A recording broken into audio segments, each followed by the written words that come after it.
ચાલો.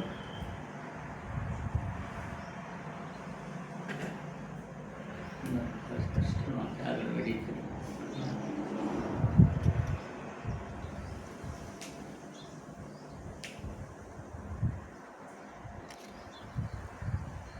અમે બંને ફ્રેન્ડ્સ છીએ, ગૌતમ અને મારું નામ દીપક છે.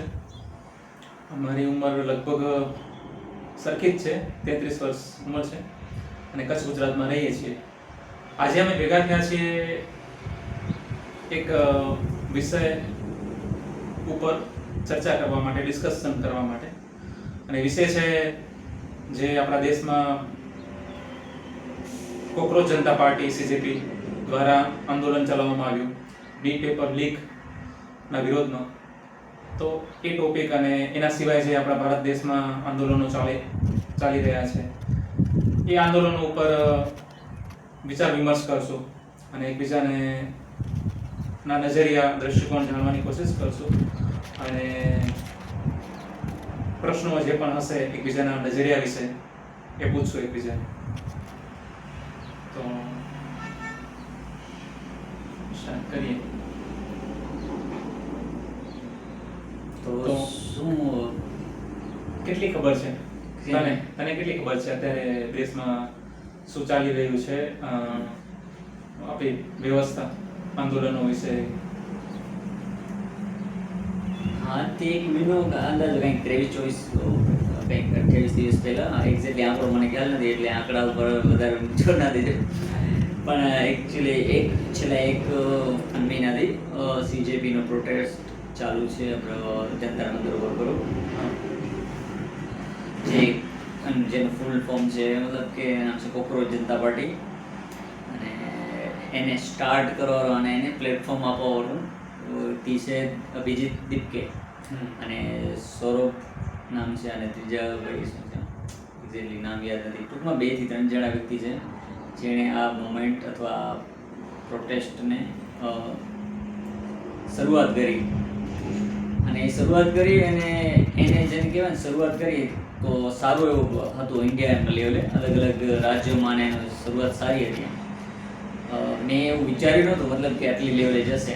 મતલબ કે જે જોયું આપણે કે ઓનલાઈન એટલું ફ્રેન્ડ ફોલોઈંગ વધી ગયું છે, BJPનો જે હતો એનાથી પણ વધી ગયું ને ઝડપી વધ્યું. BJPથી વધી ગયું. હા, મતલબ ઇન્સ્ટાગ્રામમાં BJPનું જે ફોલોઈંગ છે એનાથી પણ વધી ગયું. અચ્છા. તો માણસોને નવાઈ લાગી એમને, મતલબ કે આશ્ચર્ય થયું આવું કેમ એમ.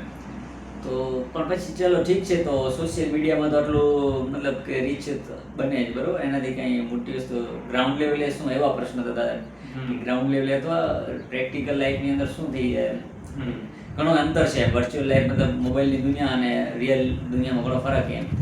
તો આ છે, પણ અહીંયા કેટલું છે ગ્રાઉન્ડ લેવલે એ એના ઉપર થોડોક ડાઉટ હતો.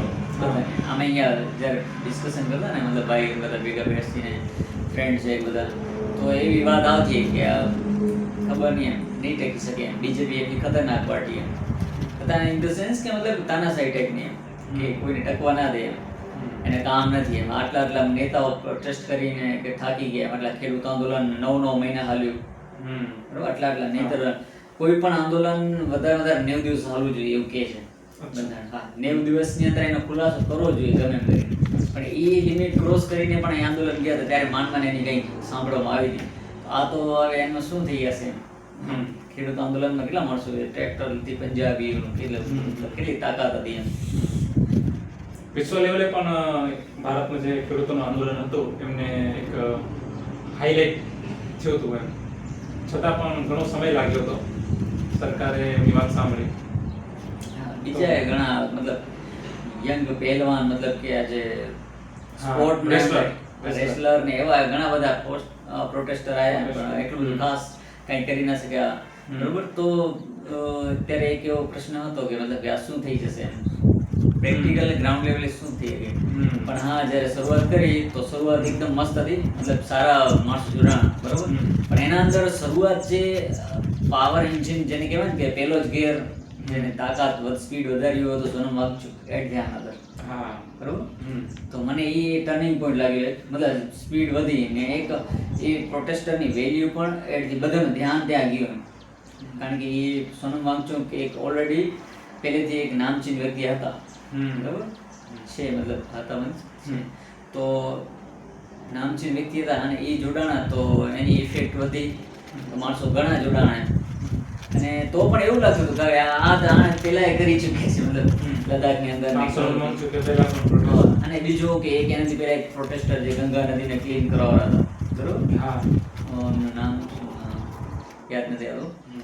તો એ વ્યક્તિ મરી ગયા ત્યાં સુધી કોઈ મતલબ એનું પરિણામ ના આવ્યું એમ. તો આનું શું થશે એમ. ને પહેલા પ્રોટેસ્ટ કરી તો જેલમાં નાખી દીધા હતા એને કંઈક ઘણા દિવસો 190 ઉપર. અને એ વ્યક્તિ પ્રોટેસ્ટ કરીને ગંગા નદીને સાફ કરવા માટે મરી ગયા અને એનું નામ પણ હજુ આપણે જીભ ઉપર યાદ નથી રહ્યું એમ. તો ઘણી વાર. એ લેવલનું મતલબ એવું છે, મતલબ કે અને મતલબ પોપ્યુલર નથી થયું એમ.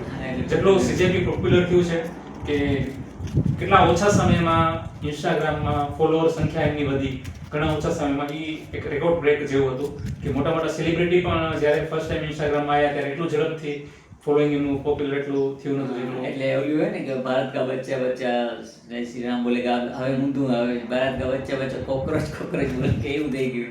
મતલબ કે કોકરોચ હા. એટલું ફેમસ ને ફાસ્ટ થઈ ગયું એમ. હા, એમાં કોઈ ડાઉટ નથી, કોઈ પ્રશ્ન નથી. તો ઈ ભાઈ મતલબ કે બિચારા એટલા પછી ઈ ગંગા નદીના એમાં પેલા બ્યુટીમાં હતા, રહી ચૂક્યા એને સફાઈમાં ને એનામાં જ.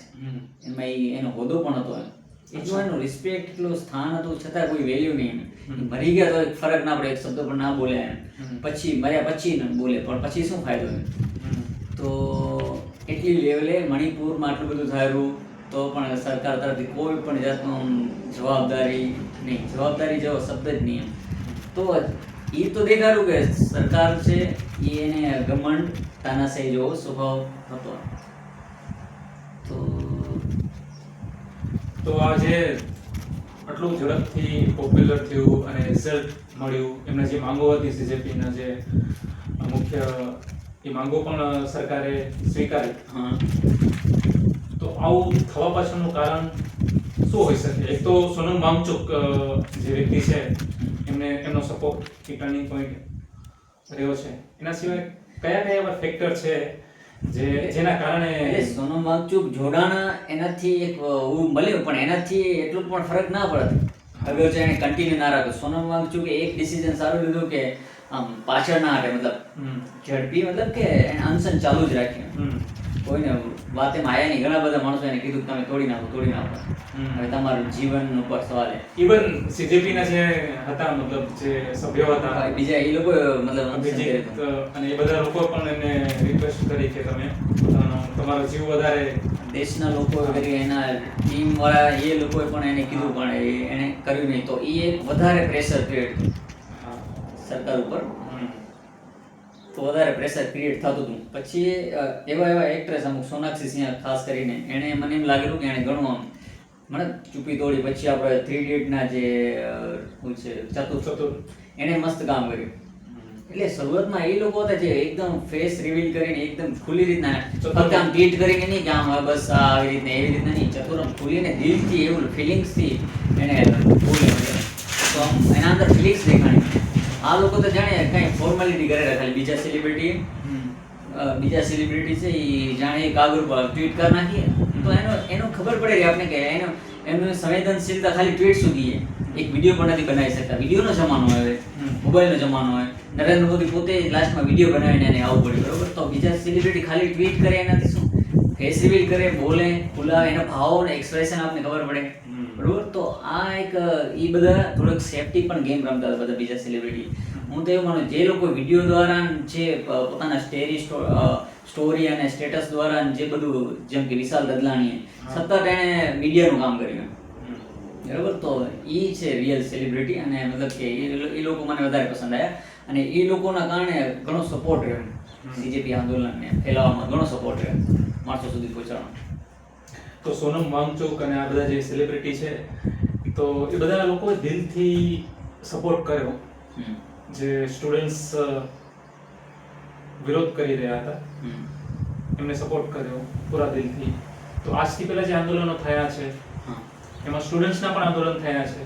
આ વખતે એવું શું અલગ હતું, શું કઈ બાબતો અલગ હતી જે કારણથી આવું પરિણામ મળ્યું એ એક પ્રશ્ન મને થાય છે. તો તારો શું એમાં ઓપિનિયન છે? મારો ઓપિનિયન એ છે, સૌથી યુનિક વસ્તુ એ હતી આ આંદોલનમાં લાઇટનેસ હતી, નોન સિરિયસનેસ પણ હતું. નોન સિરિયસનેસ એ પહેલાં કીધી એવું રહ્યું નથી એમ. પહેલાં કોઈ પણ આંદોલનમાં નાચતા ગાતા નહીં દેખાણા હોય, મતલબ મજાક મીમ્સ બનાવતા હોય, એક જે ક્રિએટિવિટી હતી, મતલબ એ બધું યુનિક હતું. અને એના કારણે જે યંગ જનરેશન એ મતલબ રિલેટેબલ ફીલ કર્યું અને કનેક્ટ ફીલ કર્યું, પોતાનું પણ ફીલ કર્યું. બધા જે યંગ જનરેશન છે ને પોતાનું પણ ફીલ કર્યું, કારણ કે એ જ ભાષા સમજે રહી યંગ જનરેશન. સ્ટુડન્ટ લોકો એ જ લેંગ્વેજ સમજે રહ્યા, જે મીમ્સવાળી લેંગ્વેજ છે, પછી નોન સિરિયસનેસવાળી લેંગ્વેજ છે. આ બધું યુનિક હતું. અને બીજું એ મતલબ ત્યાં એક લાઇટનેસ હતી, એનો યુનિક પાસું હતું. ઓકે, એક સિરિયસનેસ સાથે નહીં પણ એક મસ્તી અને એક લાઇટનેસ સાથે એમની એપ્રોચ હતો એમનો. કે જ્યારે જે દિવસે 20 તારીખે પોલીસોએ લાઠીચાર્જ કર્યો એ દિવસે બહુ મતલબ સિરિયસ માહોલ હતો, છતાં પણ એ સમયે પણ જે ત્યાં કને સપોર્ટર હતા, જે યંગ જનરેશન હતી, એ લોકોએ એ સ્થિતિને પણ લાઇટનેસ સાથે એન્જોય કરીને લીધું અને ત્યાં કને મતલબ ગંભીર ના થઈ ગયા. અને એ જ માણસોને અટ્રેક્ટ કરી દીધા. આખી બધી જેન્ઝી, મેં પાકિસ્તાનના પણ વિડીયો જોયા કે ત્યાંના પાકિસ્તાનના યંગ જનરેશનના જે જેન્ઝી છે એ લોકો વિડીયો બનાવીને કહેતા યાર અમને પણ આવું છે, પણ અમે પાકિસ્તાન, અમને ક્રેવિંગ થાય છે અંદરથી, કે અમારા ગોસ્ટ બમ્પ ઉપર અમે જોઈ રહ્યા બધું, કે મતલબ એવું ફીલ આવે. તો એટલું હદે આમ મતલબ એવું હતું આમ કે મજા હતી, ત્યાં ડોપામિન રિલીઝ થતું હતું. મતલબ હકીકતમાં એ મજાનું સ્થાન બની ગયું. જંતર મંતર માણસોનું, સ્ટુડન્ટ્સનું એક એનર્જી જે દબાયેલી હતી બધી ત્યાં રિલીઝ થતી હતી માણસો. અને બીજું કે ખાલી હવે સ્ટુડન્ટનું એ પ્રોટેસ્ટ નહોતું રહ્યું, જે લોકો સરકાર દ્વારા મતલબ દબાયેલા હતા, મતલબ અવાજ નહોતું બનતું, તો આ સ્ટુડન્ટનો યંગ જનરેશનનો સાથ મળ્યો ને, બધા એક થઈ ગયા, તો એના કારણે પોસિબલ થયું. ખાલી સ્ટુડન્ટ હોત તો કાંઈ ના હતા, ખાલી મિલેનિયમ જેને કહીએ આપણે એમથી આગળ મોટા એ લોકો હોત તો કાંઈ ના હતા, ખાલી ખેડૂતો હોત તો કાંઈ ના હતા, બરોબર. પણ આ જે બધા ભેગા થયા ને એની એક ઇફેક્ટ, મતલબ એના કારણે પોસિબલ થયું, નકર તો મુશ્કેલ હતું. એવા તો ભેગા ઘણા થયા પહેલાં, એવું હોય. તો એ અલગ વસ્તુ હતી કે એનર્જેટિક હતું, નોન સિરિયસનેસ હતી, બધી મીમ્સ ખતરનાક હતા. મતલબ સોશિયલ મીડિયાના જમાનાની લેંગ્વેજમાં જ બધું થયું, મતલબ એ સ્ટાઇલમાં થયું ને એટલે પોસિબલ હતી વધારે.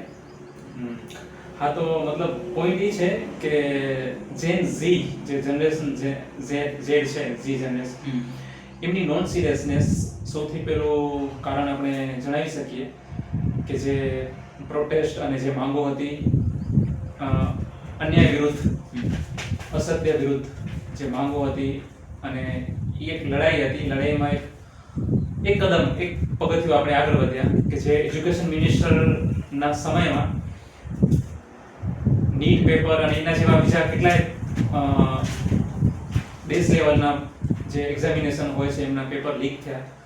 અને એ પેપર લીકમાં જ્યારે પેપર લીક થયા ત્યારે એની સાથે જોડાયેલા, જેમ કે એનો અભ્યાસ કરતા વિદ્યાર્થીઓને બહુ ઘણી જ ગહેરી અસર થઈ, નેગેટિવ અસર થઈ, જેના કારણે એનામાંથી અમુક વિદ્યાર્થીઓએ સુસાઇડ પણ કર્યા.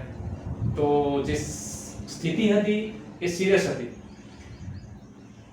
પણ એ સિરિયસ સ્થિતિમાં જો ઝેન ઝીનું લાઇટનેસ અને નોન સિરિયસનેસ એપ્રોચ સાથે ના હોત તો એ ઇસ્યુને આપણે સોલ્વ ના કરી શકત, અને એ ઇસ્યુ સોલ્વ કરવાની દિશામાં આપણે આગળ ના વધી શક્યા હોત જો ઝેન ઝી જે જનરેશન છે, ઝી જનરેશન, એમનો આ એપ્રોચ અને એમનો સપોર્ટ સાથે ના હોત. તો એટલા માટે જ કદાચ એવું આપણે સોશિયલ મીડિયામાં બધી જગ્યાએ જોવા મળે છે કે બધી જનરેશનના લોકો, એ પછી 50 વર્ષની ઉંમરના હોય કે 30 વર્ષની ઉંમરના હોય, જે પણ જનરેશનના લોકો હોય કે પછી વૃદ્ધ હોય, 60 વર્ષ, 70 વર્ષ, જેમ કે નસરુદ્દીન શાહ છે, અને ઘણા એવા સેલિબ્રિટી છે જે 50 વર્ષની ઉંમરના છે, ઘણા એવા સેલિબ્રિટી છે જેમ કે સોનાક્ષી સિન્હા છે, એ આઈ થિંક 30-35 એ ઉંમરની આસપાસના છે.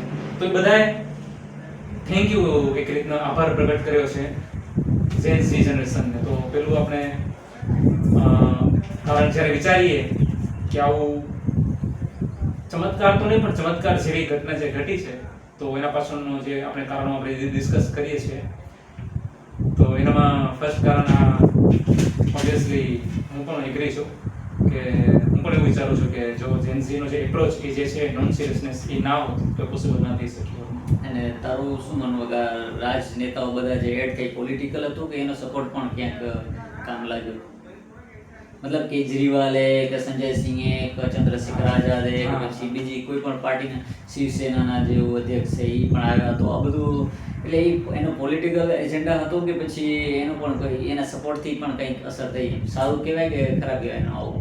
મારો પર્સનલ ઓપિનિયન જ્યાં સુધી મેં જાણ્યું જોયું એના ઉપરથી એ છે કે મને એનામાં પોલિટિકલ સ્મેલ, પોલિટિકલ જે વ્યક્તિ હોય, પછી રાહુલ ગાંધી હોય ઓપોઝિશન લીડર, કે પછી ભીમ આર્મી કે જે આઝાદ છે ચંદ્રશેખર આઝાદ એમનું હોય, કે એ બધામાં જે પણ હોય, અખિલેશ યાદવ જે પણ છે, બધા નામ નથી લેતો, પણ જે પણ એના સિવાયના જે પોલિટિકલ જે પાર્ટીઓ છે એ બધામાં ક્યાંક ને ક્યાંક મને એવું મહેસૂસ થતું હતું કે એમનો પોલિટિકલ એજન્ડા છે અને પોતાનો આ જે પ્રોટેસ્ટ છે, આ જે મૂવમેન્ટ છે, આ જે ક્રાંતિ છે એનો ઉપયોગ કરીને એ લોકો પોતાનો એટ ધ એન્ડ પોતાનો ફાયદો લેવામાં એમાં પણ કેજરીવાલમાં પણ મને ઇવન મહેસૂસ થયું. પણ હું એ બધાને એક રીતના એવું માનું છું કે એ જરૂરી હતું, એમને જે કર્યું એ બદલ એમને કોંગ્રેચ્યુલેશન, અભિનંદન પણ આપું છું. એ જે ચંદ્રશેખર આઝાદ મતલબ કે આગળ ઉભો હતો, બરાબર, લાઠી પણ ખાતો હતો, હા, પ્રોટેસ્ટ ને આગળ એવું ભાગી નથી ગયું મેદાન, ભલે એને પોલિટિકલ એજન્ડા પણ એ ઘણો અસર કર્યો ને, એની જે ફેન ફોલોઈંગ એ તો આવી ને ત્યાં જોડાણી. પછી કેજરીવાલે બધાને ડિટેન થયા હતા અને બધાને રિલીઝ કરાવતો હતો, મતલબ પોતાનો ભલે અને રાહુલ ગાંધીનો મને ખાલી દૂરથી એવું સાંભળવા મળ્યું કે 200 મીટર દૂર હતો, ખાલી ગાડીમાં હતો, તો આમ નતો હતો ડાયરેક્ટ, હા પાછળથી મતલબ હું પાછળથી સંસદમાં મતલબ કે એની આજુબાજુ ધરણા કરે, બરોબર, એ બધું કરતા હતા. તો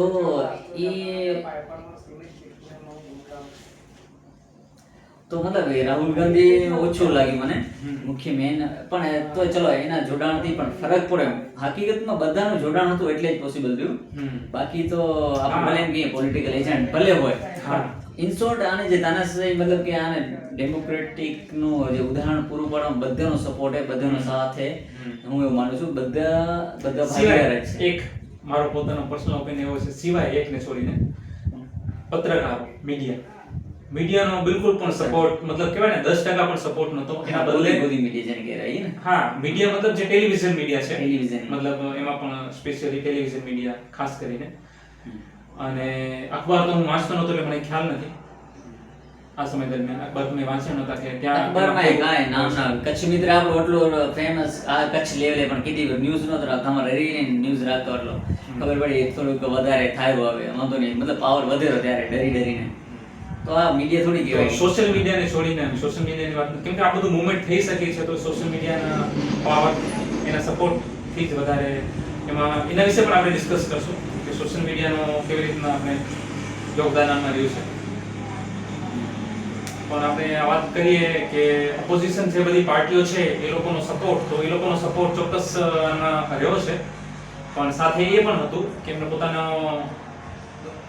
પાર્ટીનો એક કહેવાય કે એજન્ડા, પોતાના પાર્ટીનો જે નામ એને આગળ કરવાની પણ કોશિશ એમની હતી. તો એમાં હું ખોટું નથી સમજતો, કેમ કે એમનો રોલ છે, એમને જે કરવું છે એ જ એમને કર્યું છે, અને એમનાથી વધારે કોઈ એક્સપેક્ટેશન્સ મારા અંદર હતી પણ નહીં એ લોકો પ્રત્યે. પણ મીડિયાથી મારી જે એક્સપેક્ટેશન્સ હોય છે ને, જે એમનો જે રોલ છે એ રોલ એમને નથી નિભાવ્યો, ક્યાંક ને ક્યાંક મને એ મહેસૂસ થાય છે. યુટ્યુબ મીડિયા અભિજીત અભિનવ પંચ કે શું નામ, મતલબ અમુક યુટ્યુબર જે છે ને એને ખતરનાક રોલ ભજવ્યો, મતલબ ઓન ગ્રાઉન્ડ એ લોકો પણ એને બધું મહેસૂસ કર્યું, જે પ્રોટેસ્ટરો બધું મહેસૂસ કર્યું, એ લોકો મહેસૂસ કરીને જે ત્યાં મતલબ કવરેજ કર્યું, મતલબ કે બધું આપણે બતાવી સચ્ચાઈ ને રેકોર્ડ કર્યો ને, એ ઘણું કિંમતી વસ્તુ છે, ડોક્યુમેન્ટ એક પ્રકારના, સચ્ચાઈ એના ઉપર આગળ ભવિષ્યમાં નક્કી થશે. તો એ લોકો તો એનું જબરદસ્ત કામ હે. હા, પણ જે મેઇન ટીવી વાળા મીડિયા એને તો ધિક્કાર, ટીવી અને અખબાર ધિક્કારને પાત્ર નથી શું મીડિયા શું એક તો મીડિયામાં પહેલું તો ઓન ગ્રાઉન્ડ જવું પડે પેલું ત્યાં બેસીને આ વરી જે હે આપણો શુભંકર મિશ્રા એ વરી ક્યારેક સારું બોલે ક્યારેક વરી વનપક્ષ કરે ડબલ કોણ રોલ છે શુભાંકર મિશ્રા? મને ખ્યાલ નથી. એ ને આપણે યુટ્યુબર એનો આજ તકમાં આ તો પહેલા રહી ચૂક્યો પછી પોતાનું એને ન્યૂઝ ચેનલ ચાલુ કરી પણ ઇન્ડિપેન્ડન્ટ ચાલુ કરી પણ બસ ત્યાં ઊભી રહીને જ કોઈ ગ્રાઉન્ડ લેવલનો કોઈ રિપોર્ટ નહીં કાંઈ નહીં ને પત્રકાર તો આ મુવમેન્ટ દરમિયાન મને જે અમુક સેલિબ્રિટી અમુક મીડિયા ઇન્ડિપેન્ડન્ટ મીડિયા ઉપર મારું જે ફોકસ મારું ધ્યાન ગયું છે, જેમ કે તે વાત કરી શુભંકર મિશ્રા. મેં એનું નામ નથી સાંભળ્યું કદાચ જોયું હશે, વિડીયો જોયો હશે, પણ વધારે ઓળખતો નથી. એટલે એ જ્યાં પવન લાગે ને ત્યાં વરી બીટ કરતો અચ્છા. થોડોક ત્યાં વરી બાજુ હલે છે વરી બાજુ લાગે કે પ્રોટેસ્ટનો વધેરો તો મતલબ એવું. તો મારા પર્સનલ મારો જે એક્સપિરિયન્સ મેં જે કર્યો, મેં જે જોયું એનામાં સમદીશ કરીને એક છે, યુટ્યુબર છે અને ઇન્ડિપેન્ડન્ટ પત્રકાર છે. સાંભળ્યું છે સમદીશ? સમદીશ હા, સાંભળ્યું જોયું હશે. ચશ્મા પહેરે છે, કરલી હેર છે. હા હા હા, જે લાઈટ ઓવર ઘણો હશે જેને અભિજીત દીપકેનો ઇન્ટરવ્યુ લીધો. હા હા જોયું. તો એ સમદીશ, તો એના પર મારું વધારે ધ્યાન ગયું અને એના પ્રત્યે મારી રિસ્પેક્ટ વધી. અને એના સિવાય જે એક છોકરી છે જે અલગ અલગ સ્ટેટ વિશે બનાવે છે, કે ક્રિએશન, હા કે ક્રિએટ, એ છે. તો એવા અમુક છે જે સેલિબ્રિટીમાં આ જે લલન ટોપમાંથી 3-4 જણા જે નીકળ્યા એ તો બેસ્ટ છે. હા મતલબ કે હા, એ તો છે જ. અભિનવ, પછી સૌરભ દ્વિવેદી, પછી હજી એક એની લેડી છોકરી છે એ પણ એ લલન ટોપમાંથી 10 જેટલા પણ નીકળ્યા ને એ એકદમ સાચા અને નિડર અને સારા પત્રકાર, જેને પત્રકાર કહી શકાય. તો એ ગમ્યા, એણે સારું કામ કર્યું. જેના પર થોડો આપણે વિશ્વાસ કરવાનું મન થાય એવા. ને એના વિશે શું કેવું હોય? વિજેતા દૈયા હા, એના વિશે પણ ડિસ્કશન, ચર્ચા થઈ જરૂરી છે.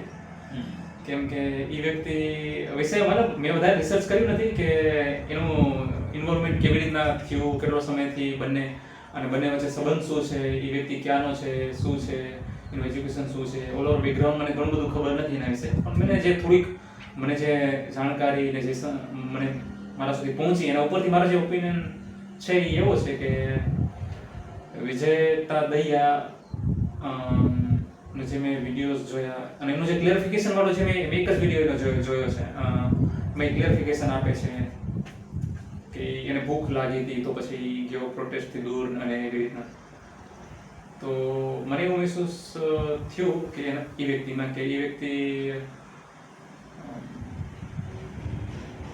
પૂરેપૂરો સમર્પિત નહોતો, એટલો સમર્પિત નહોતો. અને એના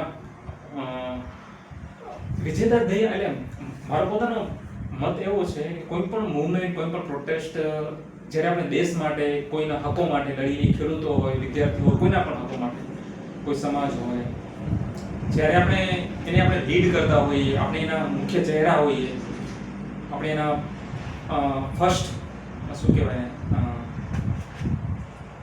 કતારમાં ઊભા રહેલા સભ્યો હોઈએ, ત્યારે આપણી એક ફરજ બને છે કે આપણે પોતાને ભૂલી જઈએ એમ, સ્વયંને.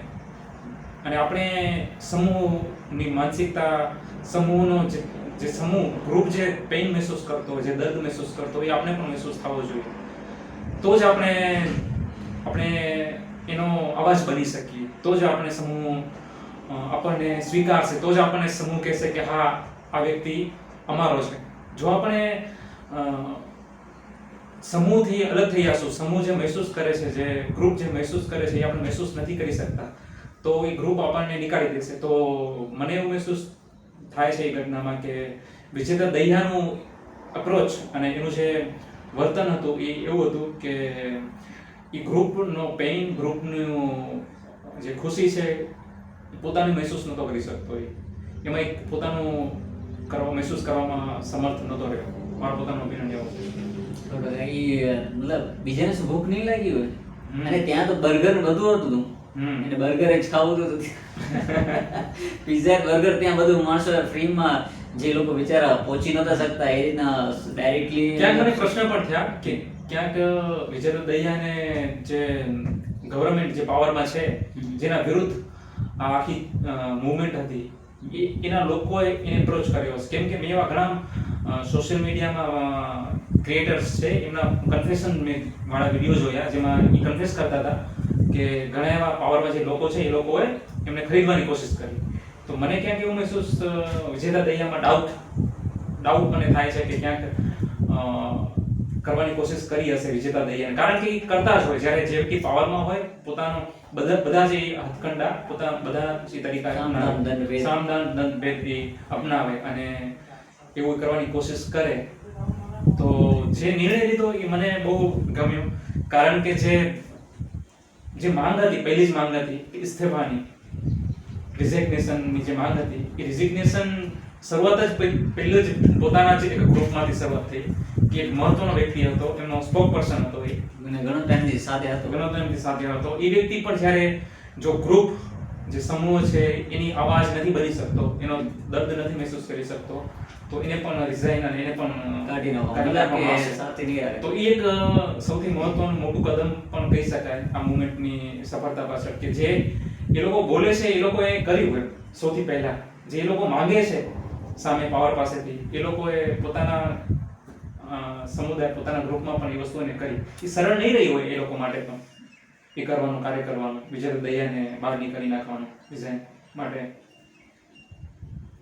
એટલે વિજેતા દયાની હકીકતમાં જગ્યા ને આ જગ્યા નથી, મને એમ લાગે સ્પોક પર્સન ની જગ્યા નથી. એ માણસ ખરાબ નથી અંદર, એટલે તેણે આવું ચૂઝ કર્યું ને. પેલા એનું હિસ્ટ્રી જોઈને આપણે સારી જ છે. એને નહીતર જો બીજેપી નેતાઓ સાથે જોડાવું તો વહેલીથી જોડાઈ ગઈ હતી. ધ્રુવ રાઠીનો એ કન્ટેન્ટ ધ્રુવ રાઠી સાથે જોડાયેલો વ્યક્તિ, ખરાબ વ્યક્તિ નથી, પણ એની જગ્યા રોંગ હતી. એને આવી રીતના એને સ્પોક પર્સન તરીકે નહોતું રહેવું, સાઈડ રોલ તરીકે રહેવું હતું એને. હા બસ જ્યારે સપોર્ટ કરો ત્યારે કરે, નહીં તો બીજી સોશિયલ મીડિયા કન્ટેન્ટ બનાવીને કરે, એ રીતના કરું હતું. ત્યાં એનું એ જગ્યા નથી, હકીકતમાં વિચાર થોડો એના એ લાયક નહોતો, એનો ભાવ ખરાબ નહોતો.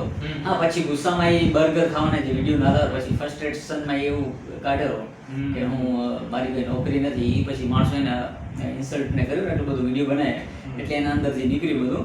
પણ એ માણસ ખરાબ નથી, પણ એની જગ્યા રોંગ હતી. ત્યાં લીડરોમાં એની જગ્યા નથી, હકીકતમાં હજી એને લાયક નથી.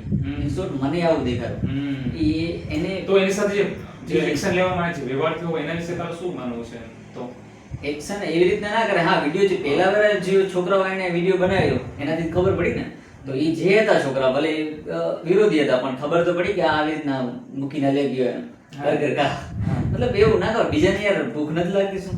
અભિજીતને શું ભૂખ નહીં લાગી હોય? એ શું નથી જાગે? જે ધક્કામુક્કી થઈને એના મતલબ તો એના વિશે તો તારો મત શું છે? જો એ વ્યક્તિ ખરાબ નથી, એની જગ્યા ગલત હતી, બરાબર, તો એક રીતના જે વર્તન એનાથી થયું એમ, તો એના કારણે વ્યક્તિ ખરાબ ના હોતો પણ બની છે. હા એનાથી વર્તન ખરાબ થયું ને, એનું ફ્રસ્ટ્રેશન હોય ને, ફ્રસ્ટ્રેશન એનું દિલ તૂટ્યું હતું. કે મેં જે કાઢ્યો હતો એનું ઈ કહેતો, એને પોતે કીધું મારું દિલ તૂટ્યું, બરોબર. તો બરાબર છે, દિલ તો તૂટે ને, તે તું થોડોક ઇમેચ્યોર હોય, બીજું કાંઈ નહીં, તારો ભાવ ખરાબ નથી, તારી જગ્યા રોંગ હતી, સ્પોક પર્સન ને લાયક નથી, હમણાં ત્યાં લીડરો લાયક નથી. તું હા સપોર્ટ કરી શકો તો એના કરતા ઓનલાઈન કેમ્પેન કરીને તો તું શું કેવી એક્સપેક્ટેશન્સ રાખો છો કે હવે મતલબ જે દીપકે જે છે અભિજીત દીપકે અને સૌરવ દાસ મુખ્ય જે વ્યક્તિ છે એ વ્યક્તિએ હવે એની સાથે શું વર્તન કરવું જોઈએ તારા મતે? કાંઈ એને જે લોકો જે વર્તન કર્યું તો ઠીક છે, હાલો, પણ તારા મતે અભિજીત દીપકે અને સૌરવ દાસને એનો અપ્રોચ કેવો હોવો જોઈએ એના પ્રત્યે? એટલે એમાં એવું કે એ માણસ ખરાબ નથી, એને સાથે રહી શકાય, પણ સાથે રહેશે ને તો અમુક ના સમજ માણસો આને બદનામ કરે છે, CJP ને એનો મિસયુઝ કરશે બીજેપી વાળા, પછી મતલબ બીજા IT સેલ વાળા, કે જો એનો મળેલો જતો હોય પાછો એ તો તોય સ્વીકાર લીધો એને, બરોબર. તો હવે એ સ્વીકારે તોય પ્રોબ્લેમમાં ફસાશે CJP, બરોબર ને, અને નહીં સ્વીકારે તો પણ એક વંજાસ, મતલબ સારો વ્યક્તિ એવું નથી. પણ હા એની કોઈ એવી જગ્યા રાખે કે ભાઈ તું અમારે ભેગું છે, તું બિંદાસ છે, તને જે કામ કરવું એ કર, તું તારી રીતના જાગૃત કર માણસોને, બરોબર, તું તાર પોતાનું એક અલગ ના એ રીતે તું, પણ હા અમારી સાથે જ છો, બરોબર. તો ભવિષ્યમાં માણસોની તારા પ્રત્યે ઇમેજ બદલાશે અને પછી તને માણસો સ્વીકારશે પણ ખરા, પછી વાંધો નહીં આવે. તો તું એના ઉપર કામ કર, હમણાં અમે તને નહીં લઈએ, તારી ભાવના સાથે. હા મતલબ એવી રીતના હું તો એવું કરવાનું કે તું અમે તને સમજીએ રાખતો અમારું પૂરું ના કરજે કે તે આટલી મહેનત કરી તારો પણ ક્યાંક રોલ છે બરોબર પણ અત્યારે પરિસ્થિતિ એવી છે કે તને અમે સાથે નહીં રાખી શકીએ માણસો અમારા ઉપર સવાલ કરશે Right. અમારી ઈમાનદારી ઉપર ને બધું તો આ કોર્સ વધારે બહેતર છે જેનાથી કોઈ વ્યક્તિ ને આવા ઘણા કિસ્સા છે કે હિટલરની જ્યારે આપણે હિસ્ટ્રી જોઈએ છે તો એના હિસ્ટ્રીમાં એવું છે કે એ એક આર્ટિસ્ટ હતો, એક કલાકાર હતો અને એ એક સારો કલાકાર બનવા માંગતો હતો, એક સારો એક નોર્મલ જે વ્યક્તિને મહત્વાકાંક્ષાઓ હોય, સપના હોય એ પૂરા કરવા માંગતો હતો, પણ જ્યારે એને ઘણી બધી એવા અપમાન સહન કર્યા તો એના અંદરનું જે એક ઇન્સાનિયત હોય એ ઇન્સાનિયત તો એ ઘટનાઓના કારણે એવો વર્તન કરીને દિવસે એ કઠોર બનતો ગયો અને એ એક તાનાશાહમાં પરિણત થયું. તો કોઈ તાનાશાહ આસમાનથી નથી ટપકતો, આજ સમાજ, આજ ગ્રુપ, આજ દુનિયામાંથી જ દુનિયાના લોકો જેને બનાવી નાખે છે.